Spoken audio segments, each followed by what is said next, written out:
today's episode of Pit Stop with Don and James, we're going to touch on a rookie taking pole position. We'll talk about a chaotic sprint race, and we will discuss some dramatic battles during the future race. Hey, welcome to Pit Stop with Don and James. I'm Don. And I'm James. All right. How you doing, James? We've got a lot to talk about, but how are things before we get into all of our Formula One gossip? Yeah, man, things are really good right now. I'm honestly just excited to talk about this weekend. This weekend, I think, is heavily over delivered on what I was expecting. So I'm stoked. Yeah, I think that we're wearing the proper attire. I'm decked out in my McLaren stuff. You've got your Williams, and it was a good day for both teams. We'll definitely get to that for sure. I guess our listeners should know you're in the middle of some pretty severe thunderstorms out in Phoenix right now, so that's kind of crazy. Up here, it's real pleasant in the Salt Lake area, although we're expected to get some rain today too, which is kind of out of nowhere. So there you go. Just a few hours behind me. Yeah, exactly. So yeah, the big topic for today, of course, is Miami. We sort of teed this up last week, and it was the first foray into the United States for the 2025 season. So always a big party atmosphere out in Miami.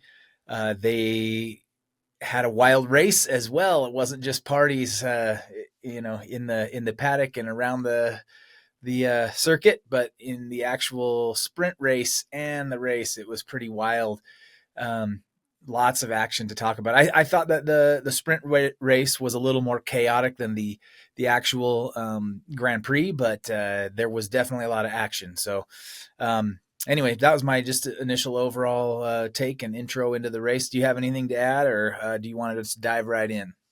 Yeah, I think it would be really good to revisit our bold predictions. I think some were pretty good, some were pretty not so good. I think you said Yuki was going to get a P4, and he did not deliver this weekend. A rather terrible weekend for Yuki.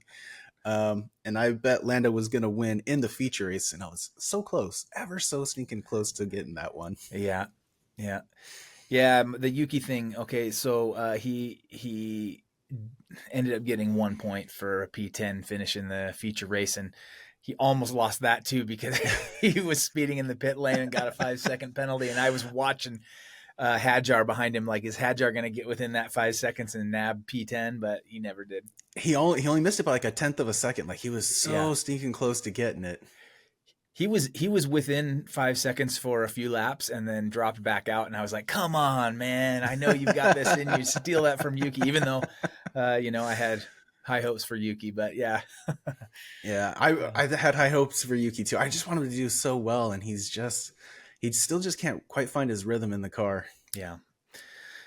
And it's not a good place to take your time to figure out how to make the car work. So a little nervous for him, but I don't know. He's shown some ability in the car, I guess, but you better pick it up quick. Lawson, however, is looking more and more like it was the right call to not have him in that seat because he was nowhere to be found this weekend. Yeah, he just had some bad luck during the feature race. He got knocked out. Yep. In turn 1, I believe, right? Well, I think they didn't retire the car until later, if I'm not mistaken. But he did get hit at some point there. It was he came together with, I have a note, Doohan, and I think Doohan had to get out of there immediately. But I think Lawson kept going until much later in the race. He did go for a while, and then I saw they zoomed in on his car, and like the whole side panel was just busted up. There was a pretty big puncture in the side pod. 4 rookies didn't finish. It was weird that because it wasn't like you're talking about for the feature race. For the feature race, yeah, 4 rookies didn't make it to the end. The only 2 that made it were Hadjar and Antonelli, but 4 of the I think all 4 retirements were all rookies, which is kind of crazy. It was Lawson, Doohan, Bortoletto and Behrman, none of them made it. I can't remember if there was any other DNFs for the feature race. But You know what? I think that was my bold prediction. I predicted that Isaac Hadjar was going to out qualify and outperform Liam Lawson, and I think I was right in both races. Um, right? Yeah, because Hadjar in the Hadjar was sprint race P10 in the sprint. finished in 10th, Yep. And and Lawson came Lawson was 13th. Yeah, so I was right on for both races. I'm actually pleasantly surprised I got one right finally. yeah, not too bad, not too bad at all. I had really high hopes. One of my bold predictions for the feature race was Antonelli to get in his first podium, and I thought he was going to do it. Man, he qualified P3, which was huge for him, and just couldn't hang on. Just couldn't hang on, and kind of had a little bit of a disappointing outing when you're starting from P3, and then he finished the race in, what was it, P5, P6. Are you So talking for the sprint? no, for the feature race. For the For the sprint, feature race, he finished 7th. For the sprint, Antonelli started on pole, and then he really got kind of hosed. He ended up Youngest piecing. ever rookie to have a pole, if I'm not Yeah, mistaken, right? yeah, I think you're right, and yeah, he put together a heck of a sprint qualifying session, but of course there was rain, which kind of threw a wrench in everything for the actual sprint. So anyway, Well, we're kind of bouncing. let me ask you a quick Okay, question, yeah. real quick, about so Antonelli qualified first for the sprint, and then there was a bit of controversy going into turn one where Piastri supposedly pushed him out wide. I don't know if I would really call it his fault. What was your take on that? Um, yeah, I thought it was real similar to what Piastri's done previously, and I think that they ruled it racing incident as well too, right? So like it wasn't, or no further investigation needed. So it was, I don't know. I thought it was all right. Everybody seems to, when they go off getting overtaken, they always say he pushed me off. It's been some good audio of that this year, from all around. But yeah, I seem to think it seemed clean enough to me. There was another move though that I thought wasn't so clean in the feature race. The move by Max trying to defend, um, and I thought he kind of swerved. To Are you be talking honest, about on Piastri or on Norris? Because it looked eerily similar to last year, where he was just running them really wide, almost putting them into the wall. Quite frankly, yeah, um, it was right into turn two, so it was on. By then, Lando had dropped back to like P5 or something, and so it must have been on. Yeah, it was on Piastri, I think, and I don't know. I saw it looked to me like Max definitely he took a little bit of like a shot to like a warning shot almost, and I was like, it looked dirty to me. So, but they didn't see it the same way. That was the only move that I saw over the weekend that I was like, I don't like that move by Max. But yeah, I think in the end, that Oscar move on Kimmy was, maybe I'm being biased. I'm wearing an Oscar hat right now. I should try to look at it again and see if I see it another way. What did you no think? bias whatsoever. Well, the turn one incident for the sprint race, I think, at least from my recollection and how I viewed it, there was enough space between Oscar and Antonelli. Did Oscar kind of push him out? Yeah, a little bit. But when you look at the side by side, Antonelli's like two car lengths out from Piastri. So I think he went a little wider than he actually needed to, and I think that's on Antonelli. But I mean, turn one is always there for the aggressors, and if you want it, you can take it. And Oscar definitely showed that he really wanted it. Right. Yeah, I'm liking that about Oscar too. Like it's just turn one at the start of any race is like it's like the most like dangerous spot of all. Everybody just bunches into this one turn, and so yeah, it's an elbows out moment, and probably I don't know. I like that Oscar has that in him to go for it. It's been paying off for him. He just won 3 in a row Grand Prix, so pretty huge. But anyway, we're kind of bouncing around. Do you want to kind of start? Should we?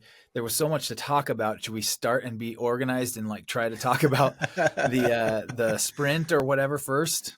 Sure, we could talk about the sprint. I think we have to start with probably the first incident, which is Leclerc not making it to the starting grid, going out in the rain and just barely clipping the wall. Like when you watch it back, it is the finest of margins, and he takes out not only his front suspension but his rear suspension, and he does not make it to the grid. What a heartbreak for Leclerc, just not having the start that he Yeah, wanted. yeah, that was bad and bad. I mean, it was wet, so I think people give a little more grace, but he's no young fellow. He should have known well enough to keep his speed down. At that point, it's one thing risking it in the middle of the race, but I don't know. It's easy to say, but he obviously something caught him out, and he was hydroplaning. Yeah, I mean, those guys are running close to that wall anyways, right? I mean, we saw also during the sprint race, Carlos Sainz just barely clipping his back wheel, going into that quick little left right chicane before you make it into the left onto the back straight, running back up. And it was so close. Like you watch it back and he just barely touches it. And it takes the whole back end off. And Yeah, I'll quite honestly, that was really heartbreaking to yeah. watch for me. All in all, a bit of a bust of a weekend for Ferrari. I mean, in the sprint, let's see, where did Hamilton? I mean, Hamilton got on the podium for the sprint, which was the like kind of the only bright spot. I guess we'll be talking more about the race later, but I mean, the Ferraris in the race finished 7 and 8, which is not great for them. They're just still lagging back. They're not making enough ground right now. They need to ratchet it up to try to get some points for their team. I don't know. It's been a little bit of a disappointment, I think, for Ferrari this year. Yeah, and I mean they were starting sixth and seventh, with Leclerc starting sixth. Um, so who knows how it would have turned out had Leclerc actually made it to the grid to start. But I think you're right.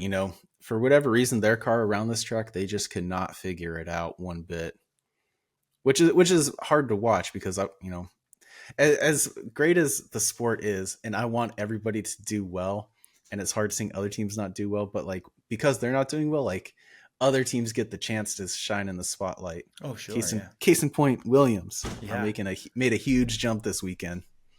And you know what I loved about the Williams success this weekend, P5 and P9, and Sainz was right on Hamilton's gearbox, threatening for P8.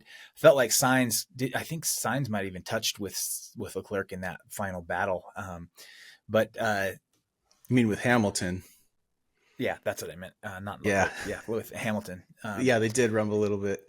And but yeah, I mean, I don't know what you think. Maybe tell me what you think, but or if you agree with this or not. But like, I think we're now what, 6 races in? 6, yeah. And I don't like Williams is a legit middle of the pack team, not the back marker anymore. Like they were running near the back with Sauber and uh, or Alfa Romeo at one point.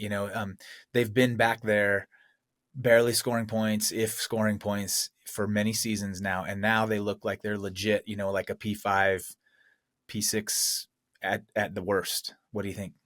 Yeah, I mean, we talked about it quite briefly on the last podcast about how this is their best start in 9 years, and they are definitely building. I mean, without the sprint, there was a caution, and that shuffled things. And when you have so few laps to make any sort of moves and play out the long strategy, like it really hard is to come back if you get caught out by the yellow, which is what happened to quite a few of the drivers, right? I mean, Lando Norris was basically gifted the the win in the sprint Right. because of the yellow, and he timed out his pit stop perfectly with it. Yeah. But when you look at the feature race, I mean, you mentioned that Sainz was rubbing wheels with Hamilton, and he was pretty stinking close to him, right? And those Williams were not, or those Ferraris were not really running away from him, despite how hard they tried. They were eking out just ever so slightly, but they weren't running away like they used to. And then, of course, Alex Albon, man, when he made that pass on Antonelli, he flew by him and just started running away. What, like, to end up in the top five just on merit Yeah. for Williams is a huge jump compared to where they have been. James Right. Voles, I think, is definitely, taking the mantle and run with it, and he is definitely building the team that he wants. Yeah. I have a lot of hope for them. And this is, according to James Vowles, like they're not even really focusing that much on this year, right? They're trying to be ready for the rule changes next year. So I hope that that means that he's had the foresight and the ability to get them to transition and stay in this at this level of competition when they go to the new regs, because I would really hate for them to set back. You know what I mean? Like I would love to see them start and continue to start where they are now at least and continue to go, because that's they've got a great history there, the Williams Racing, and I think it was a heartbreaking decision for Claire Williams to sell the team to Doralton, and it would be a real shame if she sold it and then they just didn't ever see improvement. So I'm hoping that they get going. I'm hoping that this pays off and that they continue to thrive, because it is fun to watch them, to see them ascend. Yeah. On the flip side of that, I think it's I think we have to talk about how Aston Martin weekend was just just not good. That was Yeah. one of your predictions. Is you predicted that Alonso was finally going to get his first points, and Yeah. maybe you would like to recap how his weekend went. Yeah. So he sprint qualifying, he qualified P10, and I was like, okay, maybe this is a good sign that I can get that bold prediction that maybe he'll advance in the sprint and get a point at P8, or if not, if he can qualify P10 for sprint, maybe that means he can qualify for P10 for the Grand Prix and hang around in that point scoring zone. And man, I was way off. They were terrible. And he qualified P17 for the feature race. Stroll was P19, and then they brought up the rear of the cars that finished. They were 15 and 16, and I mean, just they were just nowhere. Like I got it. I just have a bad feeling for Aston Martin, and we've talked about it before. I had the hope that for you know uh, next year, basically, that something's going to pay off, because they did poach Adrian Newey, who's legendary in this sport at designing cars. So we can hope that he gets them some progress. They've got the state of the art facility that they built. So I've been really banking on that, but it really appears apparent. It seems apparent at this point that they don't give a crap about uh, this year's season. Like they are looking ahead to next year, and they're just throwing this season in the bin. Yeah. Well, in all fairness, Alonso got a bit unlucky in the sprint race, right? He was taken out. He got his back wheel clipped Yeah, and put him straight into the wall, and his tire fell off as he was spinning into the wall, which is something I don't rarely see, is like the tire flying off of the rim yeah, without it. But because of the yellows, Stroll did have a top five finish. He finished in fifth to get 4 points, yeah, uh, sort of solidifying his place in 10th in the, in the drivers' championship. But you're right. In the feature race, when they play the long run and there's not as many yellows, because we only had virtual yellows, right? We didn't have a full safety car yep, yellow. So because there's no full safety car, it doesn't allow them to get benched back up. They brought up the back of the pack, man. And yeah, it was just heartbreaking to watch. And then Alonso spun all on his own at one point, just yep. Just looped it.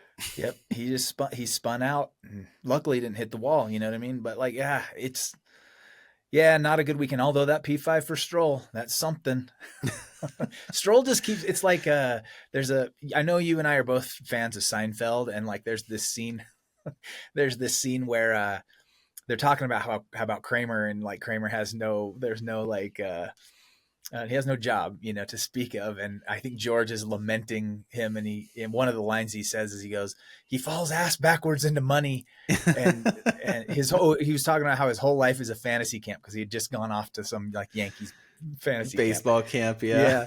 And so like that's what is happening to Stroll this year with the points. I feel like they're like the car isn't good. We know it's not, like it cannot be good, and he somehow eked out points and is in the top 10. So I don't know. It's a Kramer. We're gonna start referring to his. Maybe we should just start calling Stroll Kenny or Cosmo Kramer. Cosmo Kramer.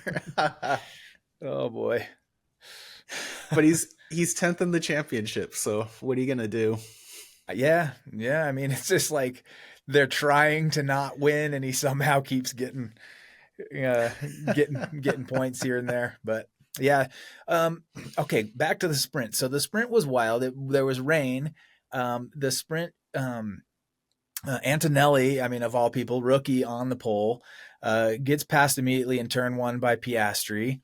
And then I mean, it's kind of tenuous out there anyway throughout the sprint with the rain coming, but it starts to dry. It's the air temperature is pretty warm. The car's going around on inters. Everybody was on inters. The track starts to dry out, right? So okay, so then people start to pit, and I want to say it's around lap 10 or 11. Hamilton comes in and puts on a slick, and Tsunoda not long after, or maybe Tsunoda first and then Hamilton. I can't remember, but around that same time, Tsunoda first, put on the mediums. Yeah, so they go on to the slicks, and I'm like, okay, this is a little bit of a gamble. They were trying to gamble to be the first ones on there, um, and then around lap 12 or 13, everybody else starts to throw slicks on, but. One of the biggest things, Max, his pit crew releases him unsafely into Antonelli, so he actually makes contact, blocks Antonelli from his pit box, and uh, and of course, you know, this is almost an automatic slam dunk penalty for Max, and ruins Antonelli's sprint race because he basically does a drive-through penalty. He can't get to his pit box, so he has to just keep going through, and no change on onto the slicks.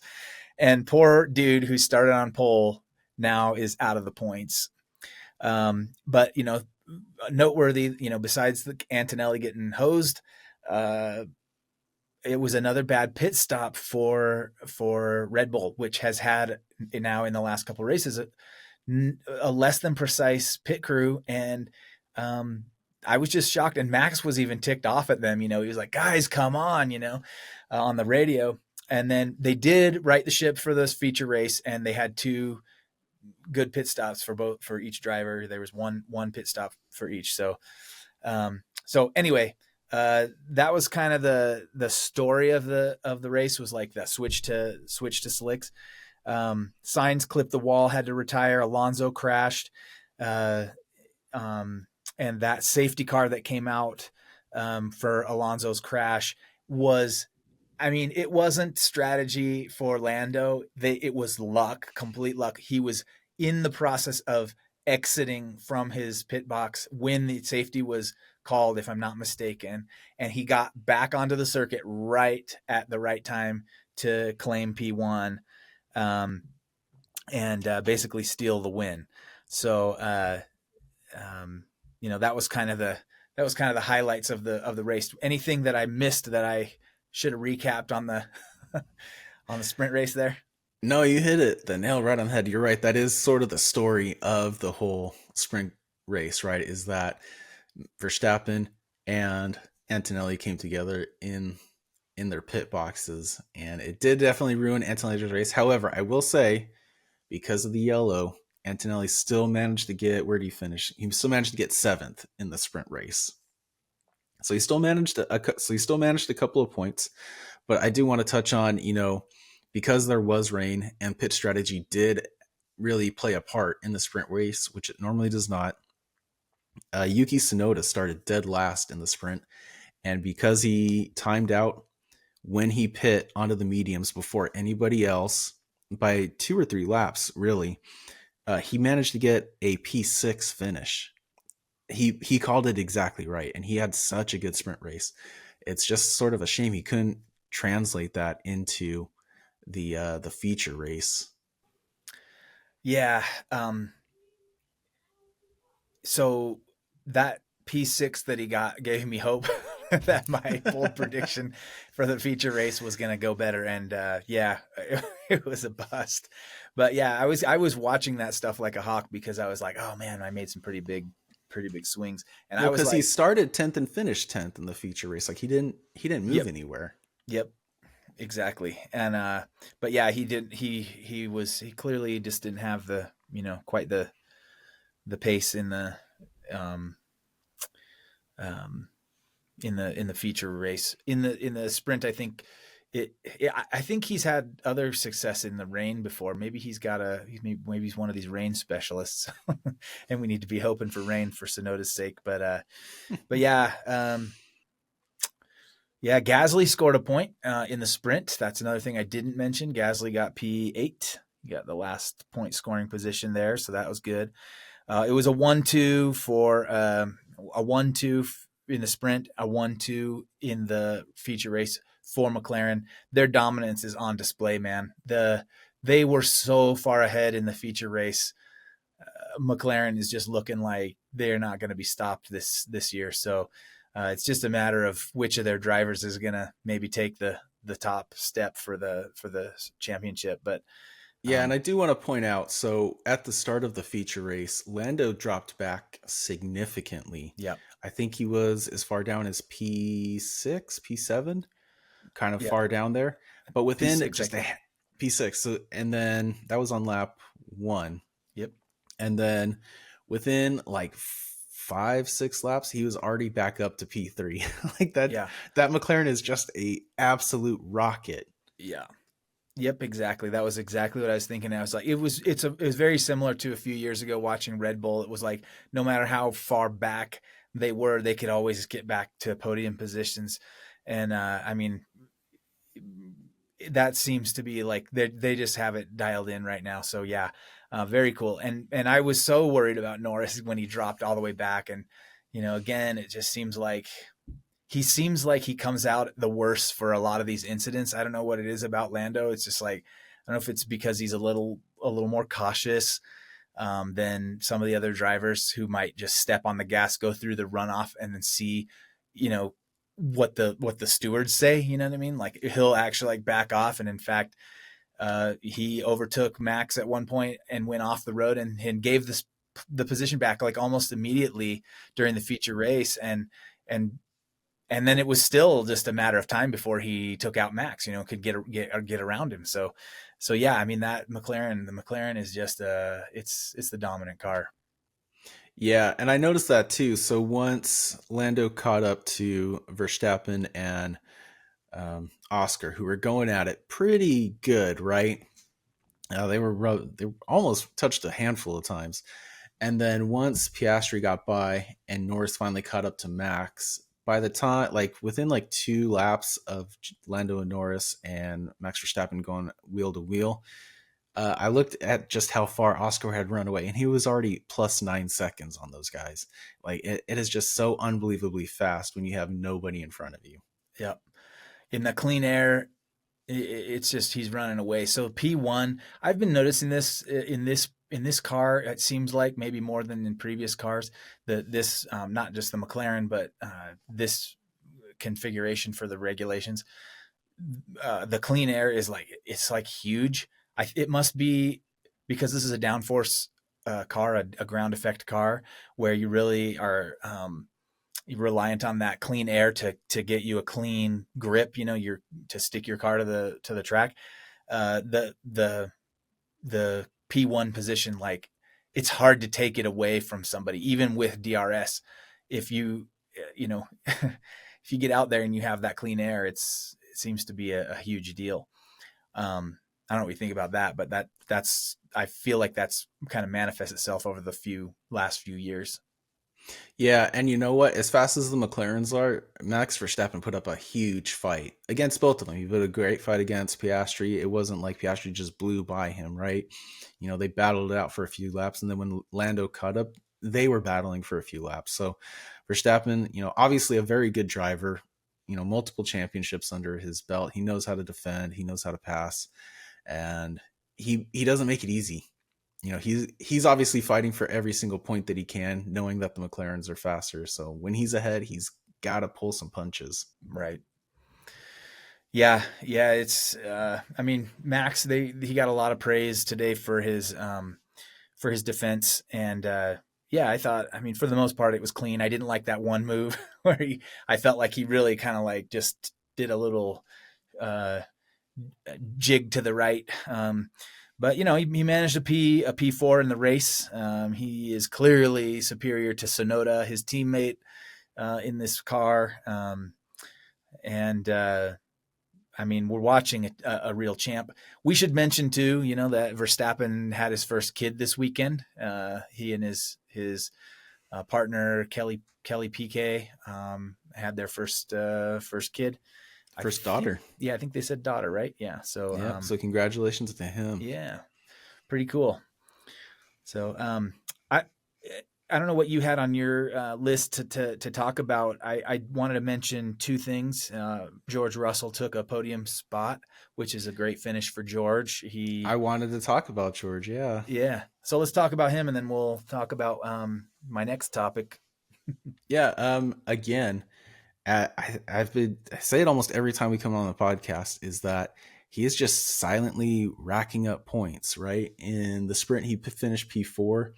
And then in the feature race, again, another podium finishing P3. Just silently, like slowly creeping into the points. And nobody, like if you watch the feed is never really on him. He's always just kind of in his own area doing his own thing. And then his strategy, the way he is, just makes the passes under the pit stops, and he's just racking them up. Just nobody's touching him. Yeah.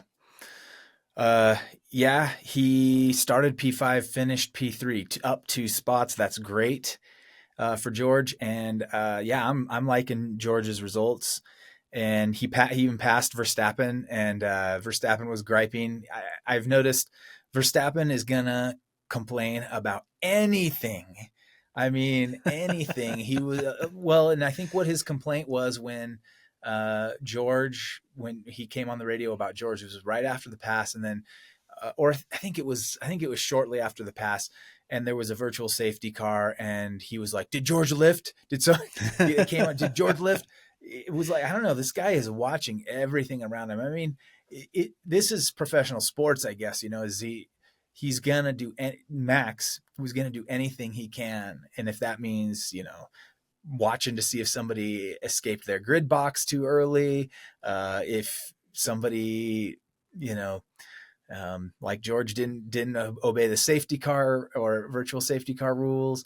I mean, he's just looking for every little thing he can, which is exactly what you want, I guess, especially in Red Bull's position where they don't have the best car, but they have probably the best driver, and like they got to squeeze every last thing they can out of him. I mean, I really think he's doing that. I mean, you would think that right now he just had his first kid, he'd be distracted or exhausted, and still the guy put together a pretty sweet weekend. So anyway, Yeah, but yeah, absolutely, man. we did start this on George, not on Max. So, but yeah, George, another pulls down another 15 points with his race finish, and another 5 points, so 20 for the sprint, so 20 points on the weekend. Not a bad haul for George at all. He is doing a great job. No, and he is currently sitting fourth in the standings, right? He's got 93 points.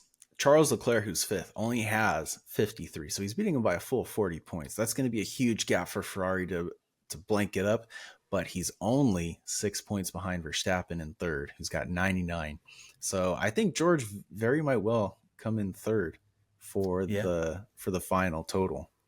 that would be huge. I've been kind of rooting for this guy since he was driving at Williams, and you know, he even snuck a P. I don't know if you remember this. He snuck a P2 for Williams way back in the day on a race that got basically rained out, but he qualified P2, and then That they was at Spa. yeah, yep, and they went around the track once or twice, the minimum amount of times behind a safety car, and then called the results, and he got a P2 out of it.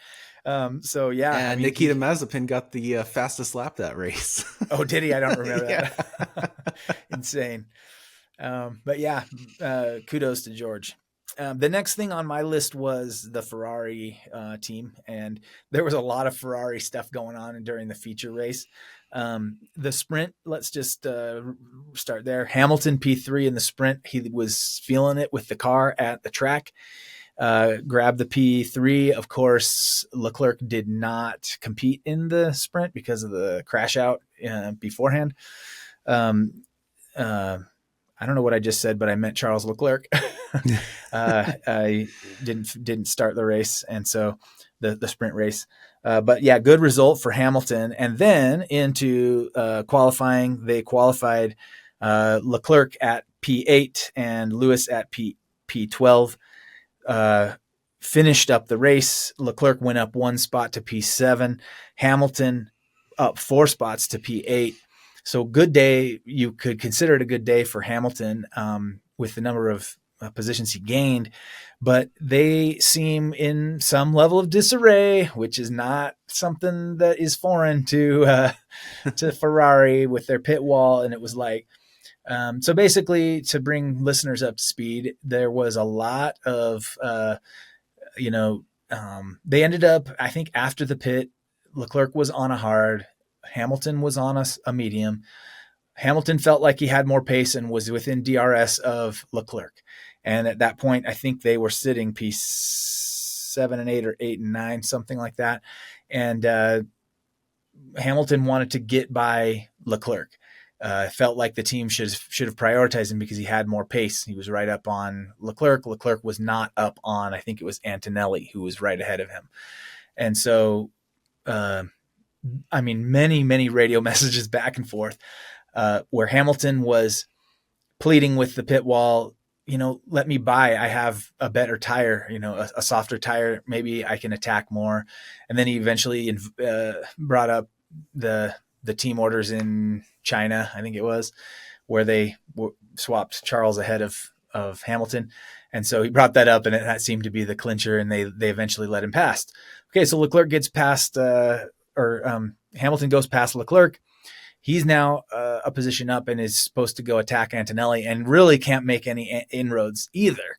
So he goes for several laps trying to attack. It becomes clear he's not going to get the job done. So then they had to switch back. So now Leclerc takes the position back. And, every time they do that, it costs them time all around, right? Because they have to let up so that somebody can go by. And so to me, it's kind of it's a shame that it has to come to that. But anyway, that was sort of the drama there. So they sort of kept going back and forth. Ultimately, they bring down a total of 10 points in the race, plus the 6 points in the sprint. So 16 points on the weekend for Ferrari. Not a great haul of points. We just talked about how Russell himself scored 20. So he outscored their whole team by 4 points for the whole weekend. So anyway, my impressions of Ferrari, they're not heading in the right direction. Seem very plateaued. What do you think, James? I just talked for quite some time. No, I think it is definitely hard for those two drivers to play the team game, right? And we all know that Ferrari is not the best when it comes to strategy, right? So had they given that call to switch places, Hamilton going ahead of Leclerc earlier, like maybe 2 laps earlier, I think Hamilton might have been able to do something with it. I think he sat in that dirty air too long and ended up scrubbing some of the tires a little bit. which is unfortunate because once he got by, he couldn't really do anything. And Leclerc stayed in DRS the whole time. Of course, him catching the dirty air. I am glad that they switched back. I think that's only fair. Hamilton couldn't really make anything of it. I think it's only fair to put Leclerc back up front, even though Hamilton didn't really seem to think so. But in Leclerc's defense, Hamilton couldn't do anything. I wouldn't want to be a fly on the wall in in there. I'm sure might have been some shouting in the team brief afterwards. What it really comes down to is Ferrari just needs to be more decisive. They need to be able to really start playing the team game how they used to, instead of just waiting for things to play out. I think if they want to really get some decent points, they need to start, really making some tough calls soon, because they keep waiting and it keeps ruining their race for them. That's my feeling on it. Yeah. I wish I had some kind of insight about what they should do. I don't really know. It seems to start with their car. Their car's not great, so they're ending up in these kind of like middle of the points scoring positions. They're not obviously this like a super slow team. They're just not. They don't look like a championship team with the car, and then they end up having to make these weird calls, trying to fight for kind of small and insignificant point gains, like P7 and 8. Like that is. It's too bad, and I don't understand. Like, it was a little bit of a letdown for me to watch Hamilton. He obviously is a savvy veteran, um, arguably best Formula One driver ever. He gets in, he's out there. He looks like he's faster than Charles, so they let him by, and then he couldn't do anything. I don't understand that. I don't know what happened to him after that. Is it like he starts to attack Antonelli, and he had, I think they were, it was, if I'm remembering right, they were around 5 seconds behind Antonelli, right? So even if he had shaved it down in a short amount of time to 3 seconds, which is still a healthy gap, it would have looked like he deserved to be ahead of Charles and attacking Antonelli, but he could not get it down hardly at all. He ultimately, when they made the swap back, he had gotten it down to a few seconds, to 3, I think, but the math wasn't like there that he was going to catch him before the end of the race. So they swapped him back. And I agree that was probably the right call. Lewis didn't seem to think so. He seemed pretty upset about it. In fact, he had a pretty funny radio message where because Sainz was coming up behind him, and he got on the radio and said, "You want me to give Sainz the place too?" So anyway, that was entertaining, but I mean, geez, what is going on that their car can't attack? Are they, are they overheating? Are their tires getting too hot? I don't know, but it seems like it starts there. If they can start to get something more out of the vehicle, maybe they'll have a more clear vision, instead of like, okay, what can we do? What can we do to steal P6? Like that. That's not even like it's not even worth it sometimes, I think, to push that hard and risk it. But yeah, anyway, my Ferrari has been a bit of a disappointment for me this year. I guess that's the ultimate feeling that I'm getting on them, and I really want them to do better. I like both the drivers quite a bit. I would love them to do better too, but it's just the way it is. I wonder if I can't complain. I wonder if Mattia had a bit of a laugh after, seeing that drama, Oh man. He's like, "See, Fred, this is what I was dealing with all these years." Anyway, what else do we got? I was able to throw a couple of my talking points out. Did you have any that I didn't? I did notice a few times. I don't know if you noticed this as well, but there were a handful of times where it seems like the broadcast, how they're running the camera work, is just not as good as it should be. For instance, when Lando Norris was coming out to overtake Piastri under the yellow, right when they were coming out of the pits, they changed the camera, so we never got to see like it actually happen. there were a few other instances like that during qualifying too, where like, oh, like you see all these drivers setting these laps, but they're following someone else, right? Like they're following Hamilton because they want him to do well, and it's going to make for a good story. But it, like, let's be honest, it's not happening, right? They need to follow the drivers, whoever's in sequentially, like whoever's coming across the line next. That's the way it should work. But there were a few other instances during that. It even took him a while to show us the replay of Sainz clipping the wall in the sprint. Like there was just a yellow, and nobody knew why until like a few laps later when they're like, "Oh yeah, Sainz hit the wall." It's like, well, you guys got to show us something, man. Like there were a few instances where they were just not following the action like they should be.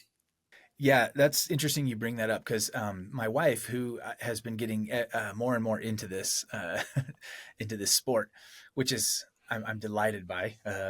But there was My a wife fell pass. asleep watching it, so Oh, really? yeah.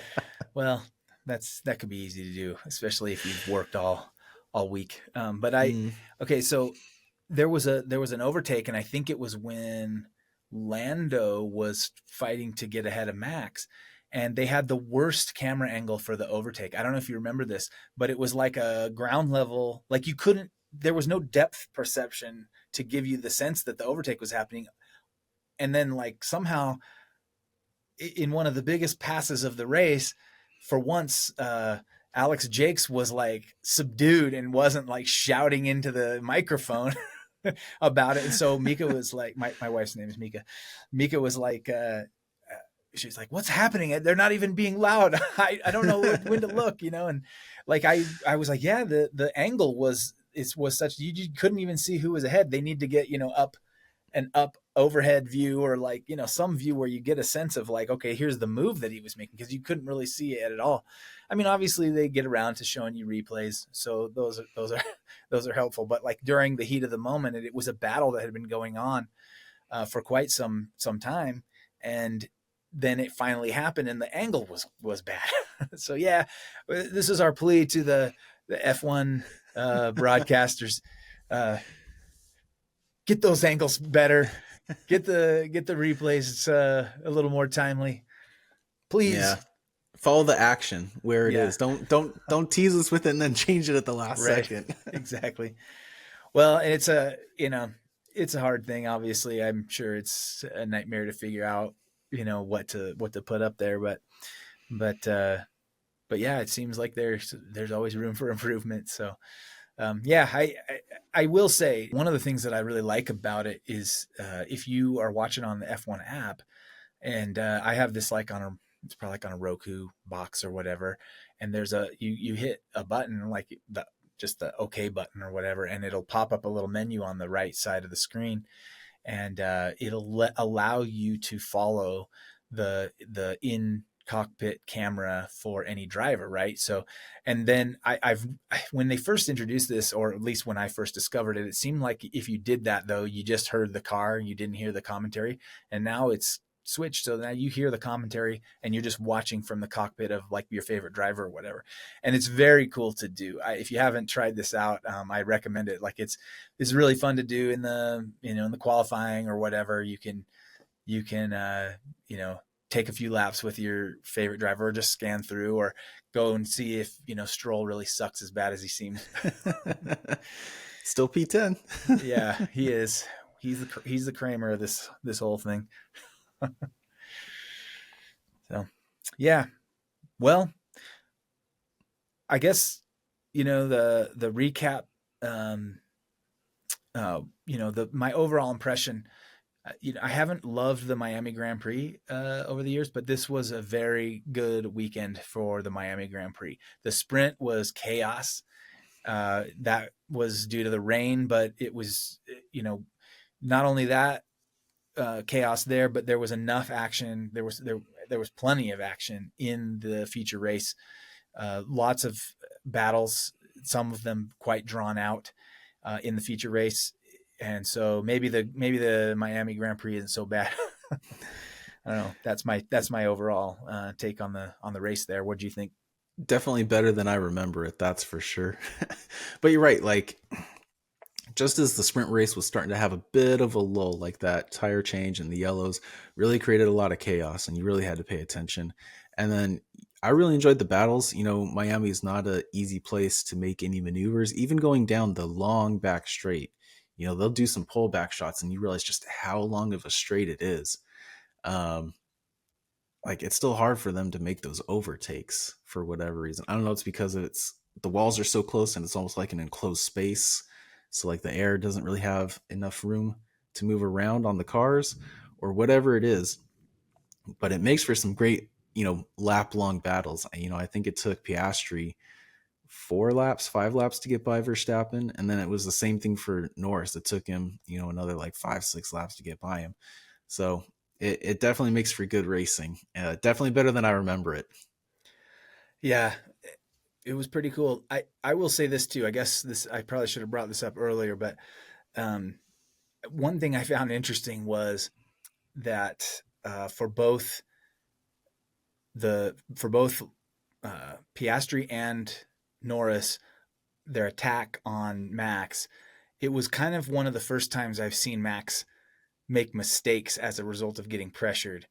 Um, I think ultimately when he got passed by Oscar, it was on a lockup. He came in too hot onto a turn. I can't remember which turn it was. And then again, Lando kind of caused him to lock up as well. Although I think in the end, the pass by Lando was an attrition pass where he had been all over him and he could defend no more, and Lando got a DRS pass on him or something. But it's rare to see Max, um, somebody up behind him pushing him to the absolute limit to where he then makes a mistake. And it happened 2 times, and I attribute it pretty much to the McLaren. He can't defend, like he can't defend the McLaren. It's too fast of a car. So that was kind of interesting as well for the week. And I don't know what that means necessarily, but I did find it interesting that finally we saw Max getting getting hassled enough to make a little slip up. Yeah, other than that, it was a great weekend. I think we covered everybody that had a pretty good result. Pierre Gasly scored a point in P8, which I think we touched on. Isaac Hadjar finished in the top 10 in the sprint. Isaac Hadjar finished 11th. I've had my eye on him the whole season, and he's really doing well. Ocon just outside, finishing in 12th. I think the main story for me is just Williams getting double points on merit in the feature race.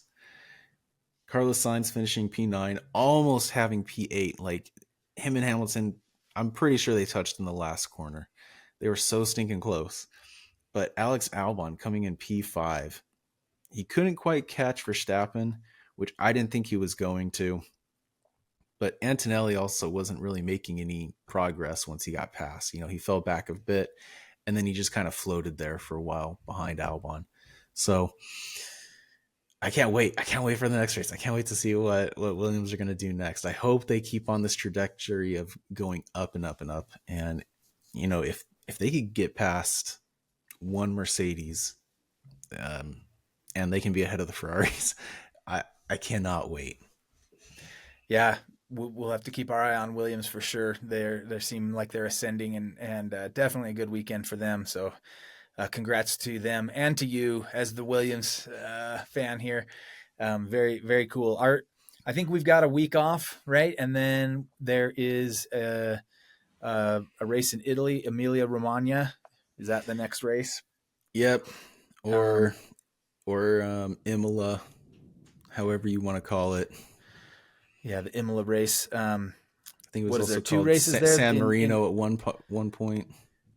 so there's Imola, and then there's the Monza in Italy, right? Those are the 2 races there. But so yeah, Mm-hmm. this one is our first Italy race. Um, it's actually got a super long name if you read the Yeah, full the name of it. Autodromo Enzo Edino Ferrari. Oh boy, Touching, but it's always just going to be Imola to me. That's what I grew up knowing it as, and that's what I'm going to keep calling it. So, but very yeah, you're good. right. That is the next one on the calendar. Not next week. It is going to be on the 18th. So We'll talk about that one next one. And next week we're gonna have some bold predictions That's coming up. right. And I maybe we start. can review all of our bold predictions, I think that's a good idea. see how we're doing. Yep, we got to check in on ourselves and see if we need to tamp down this boldness a little bit or go bigger. So okay, all right. Well, it's been real, and can't wait to get to that next race. These weeks off now are they're kind of killing me. In the past, it was like, okay, there's no race, but doing a podcast, it's like, hey, what are we going to talk about? We'll find something good. Yeah, I'm sure we will. All right, man. I'll see you later. Okay, adios. Adios.